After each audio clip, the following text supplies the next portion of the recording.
कह रहे मुल्क का क्या हाल है, तो कह रहे जो जेल का हाल है। कह रहे वो फ्रॉडी अजान दे देता है, कातिल इमामत करा देता है, और वो चोरों डाकू सारे नमाजी हैं।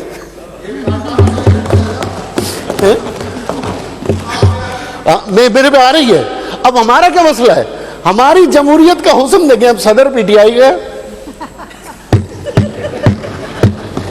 वजीर आजम PMLN का, वजीर खारजा पीपल्स पार्टी का, सिंध में हुकूमत पीपल्स पार्टी की है, गवर्नर MKM का, KPK में हुकूमत PTI की थी, पंजाब में हुकूमत नवाज शरीफ साहब की है, बलोचिस्तान में सबकी है, कश्मीर विफाक का है। तो हमारा सादत हसन मंटो साहब के जुमले से कुछ मुख्तलिफ हाल नहीं है हमारा।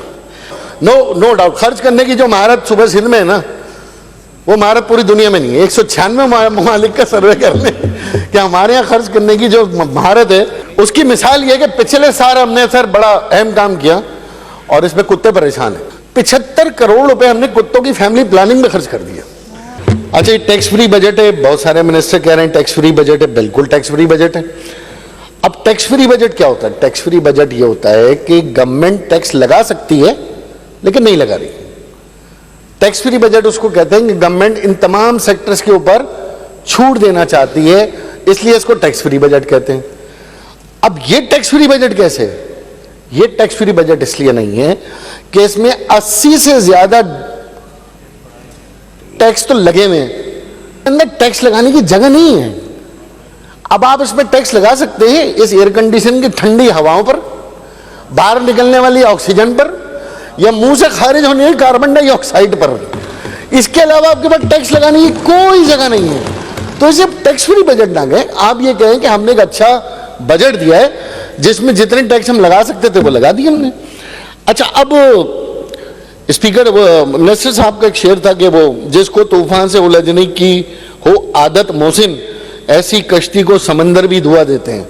अब मैं बात खास तौर पे ना सीएम साहब के अशार बड़े गौर से देखता हूं मैं, क्योंकि ज़ाहिर लिखने वाले बड़े तवज्जो से लिख के देते हैं। तो मैं इसके जवाब में काउंटर शेर तूफान के ऊपर दे रहा हूं कि खुद पर कोई तूफान गुजर जाने के डर से, खुद पर कोई तूफान गुजर जाने के डर से मैं बंद हूं सीएम हाउस में बिखर जाने के डर से। खुद पर तूफान गुजर जाने के डर से मैं बंद हूं सीएम हाउस में बिखर जाने के डर से। हर साये पे आहट पे नजर रखता हूं शब्बर, हर साये पे आहट पे नजर रखता हूं शब्बर, बिस्तर पे नहीं जाता हूं डर जाने के डर से।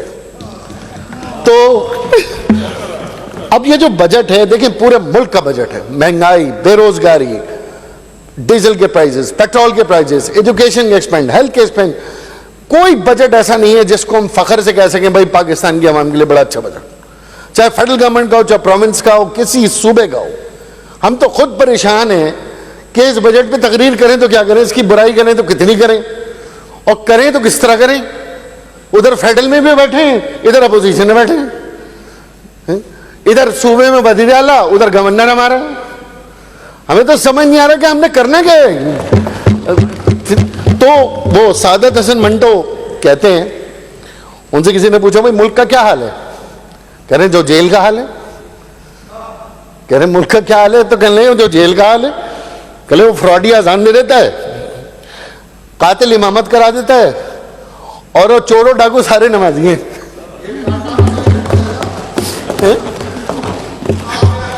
मेरे पे आ रही है। अब हमारा क्या मसला है? हमारी जमहूरियत का हुस्न देखें। अब सदर PTI का, वजीर आजम PMLN का, वजीर खारजा पीपल्स पार्टी का, सिंध में हुकूमत पीपल्स पार्टी की है, गवर्नर MKM का, KPK में हुकूमत PTI की थी, पंजाब में हुकूमत नवाज शरीफ साहब की है, बलोचिस्तान में सबकी है, कश्मीर विफाक का है। तो हमारा सादत हसन मंटो साहब के जुमले से कुछ मुख्तलिफ हाल नहीं है हमारा। नो डाउट खर्च करने की जो महारत सुबह सिंध में है ना, वो महारत पूरी दुनिया में नहीं है। 196 ममालिक का सर्वे कर ले कि हमारे यहाँ खर्च करने की जो महारत है, उसकी एक मिसाल,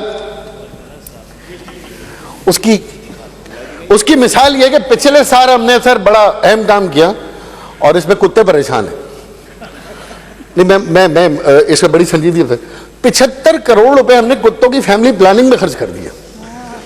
कुत्तों का इजलास हो रहा है, परेशान हो रहे हैं, कह रहे हैं किधर खर्च हुए।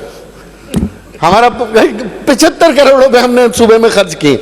अब देखिए एक और चीज ये कि अब मैं ये डायरेक्ट इनडायरेक्ट टैक्स टेक्निकलिटी में नहीं जाऊंगा, लेकिन एक चीज मैं जरूर कहूंगा।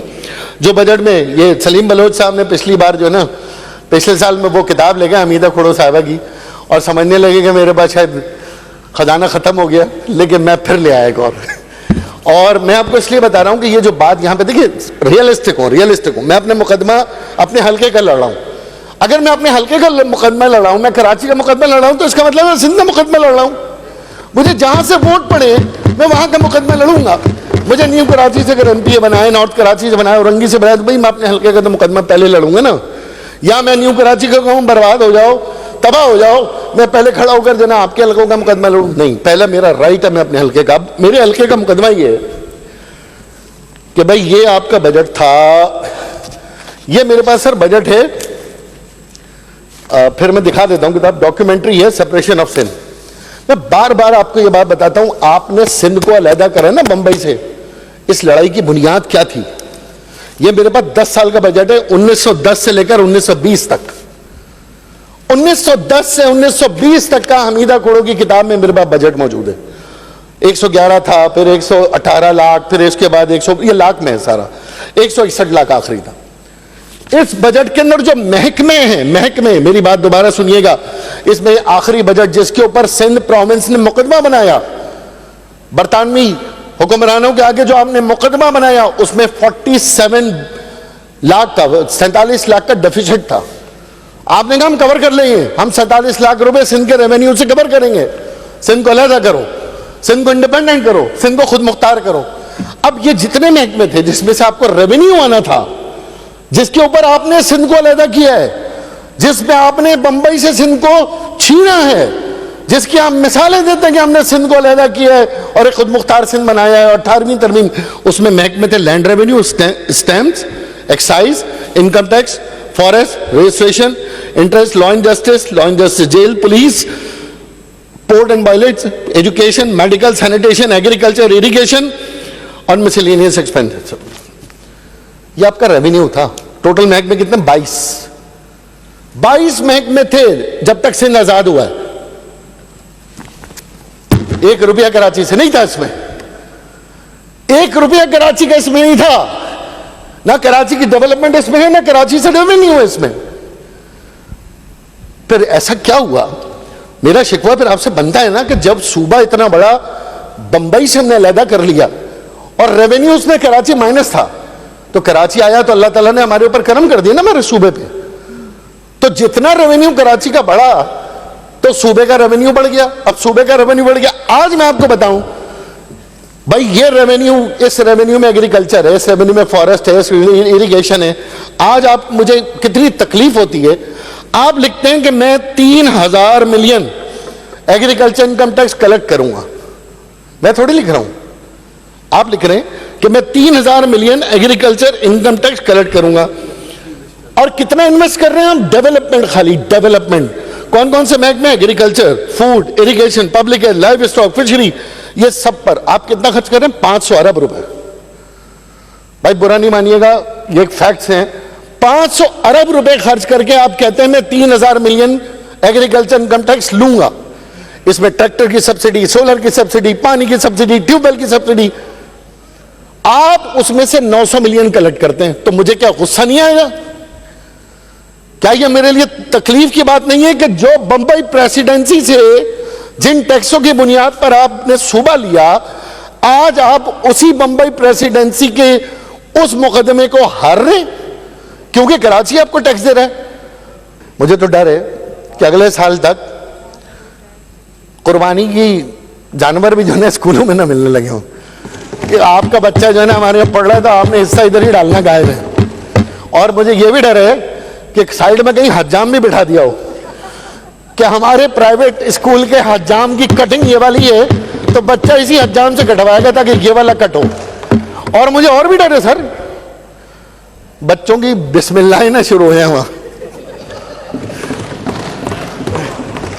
मुझे ये भी डर है, स्कूल पूरा पैकेज दे दें, कह रहे बच्चा आएगा नहाएगा धोएगा और हेयर कटिंग वेटिंग सब। तो खुदा के लिए प्राइवेट स्कूल माफिया पे कंट्रोल करें।